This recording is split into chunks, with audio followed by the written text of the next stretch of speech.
Hi, this is Rob Curto speaking to you from here at Liberty Bellows in Philadelphia.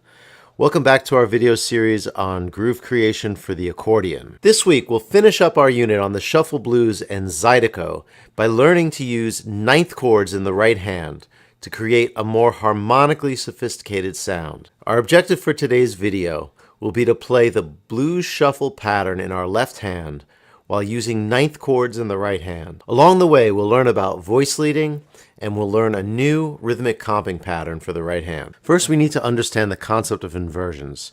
Inversions are made when we take the notes of a chord and we play them in a different order. We'll begin by playing our C7 chord in root position. It has the notes C, E, G, and B flat in it. The root position of a chord always has the tonic, or first note of the scale on the bottom, in this case C. Now if we take the bottom note, C, and we put it up an octave while keeping the E, G, and B flat in place, we get our first inversion. The first inversion has the third note of the scale, or E, on the bottom. Now we'll repeat the same process, putting our E up an octave while leaving the other notes in place to get our second inversion with G on the bottom. And finally, we'll move the G up an octave to get our third inversion with the B flat on the bottom. If we were to do it one more time, we would end up back in root position, just an octave higher. Now let's begin learning how to apply inversions and ninth chords to our blues progression. Remember that in the key of C, the blues begins with 4 measures of C7. In our earlier video, we began with the C in the first inversion, with the E on the bottom. Now, to turn this chord into a ninth chord, we can very simply move the root, or C, up a whole step to a D, which is the second step of the scale. It can be referred to as the second or ninth because the root or first step of the scale is also the 8th step. It looks and sounds like this. We don't need the root in the right hand because it will be played in our bass. So now if we use this C9 chord in the first inversion and we play the first 4 measures of our blues progression, it looks and sounds like this.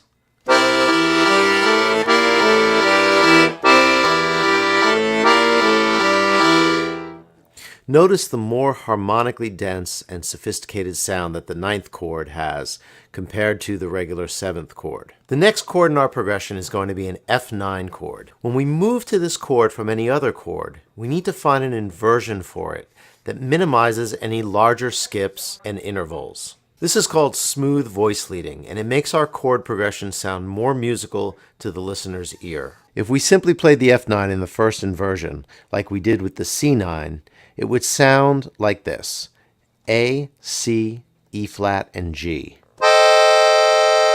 And the movement from the C9 to the F9 would look and sound like this.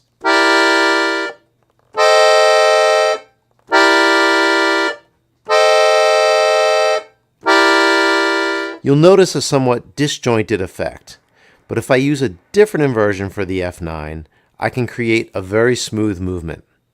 That looks and sounds like this.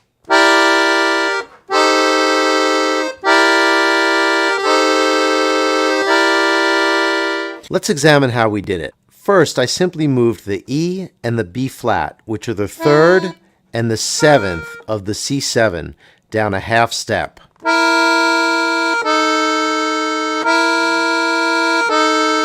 This gives me the 7th and the 3rd of the F7, the E flat, and the A. My second finger can just stay on the G, which now becomes the 9th of the F7. And the D moves down to a C to become the 5th of the F7. Moving back and forth between these two chords is now much easier and sounds a lot smoother.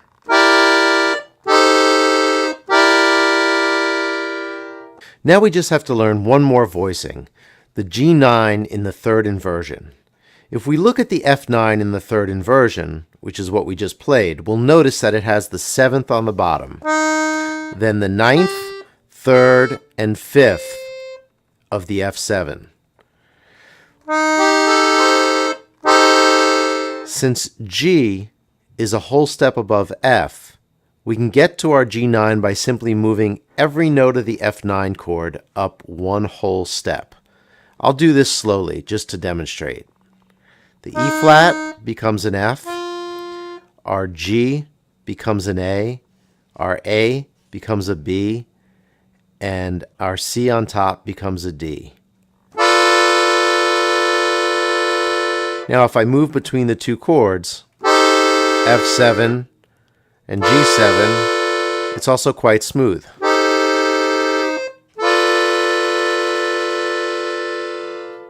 We'll also need to move to this chord from the C9 as follows.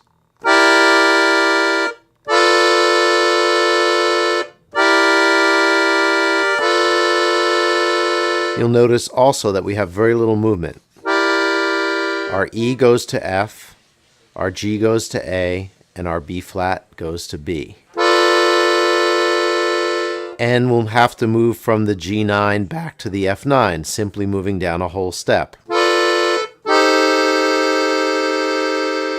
So by using inversions of our ninth chords, we're able to play our C9, F9, and G9 chords in a manner that minimizes jumps, big intervals, and sounds a lot smoother to the ear. The C9, F9, and G9 are the 1, 4, and 5 chords in the key of C. Ultimately, you should be able to play the blues progression in any key. For example, in the key of D, our chords would be D9, G9, and A9, which look and sound like this.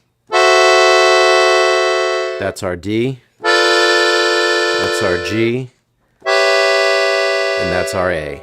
Now let's listen to the sound of the ninth chords in the blues together with our bass lines. I'll play it with whole notes in the right hand first in order to highlight the sound of our new, more sophisticated harmony.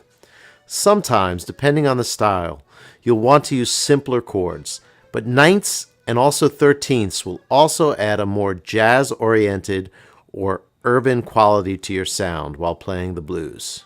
1, 2, 3, 4.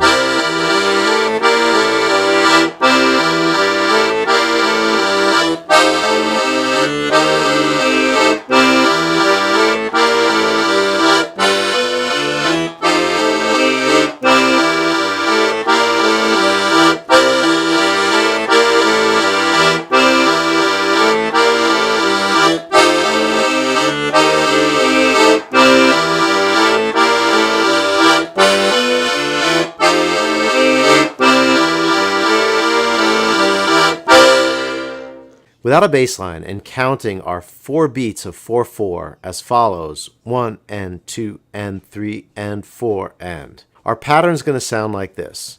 Now let's learn one more thing. Let's add a New Orleans style syncopated comping pattern in the right hand and play it over our bass line using the ninth chords. 1 and 2 and 3 and 4 and 1 and 2 and 3 and 4 and 1 and 2 and 3 and 4 and 1 and 2 and 3 and 4 and. Now, if I play it over the bass line, it sounds like this.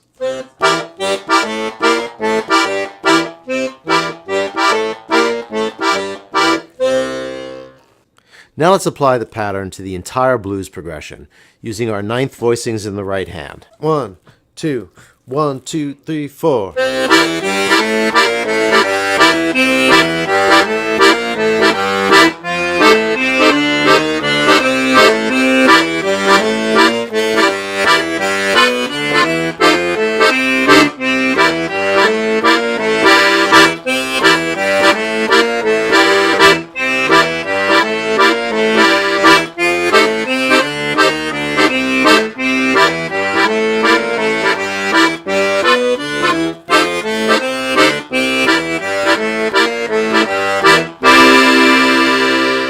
Congratulations on learning how to create ninth chords, move between them with great voice leading, and how to play a syncopated New Orleans comping pattern. This concludes our chapter on blues and Zydeco music, and for our next video we'll get back to our study of Brazilian music with a look at an amazing style of music from Rio de Janeiro, Brazil, called Chorinho.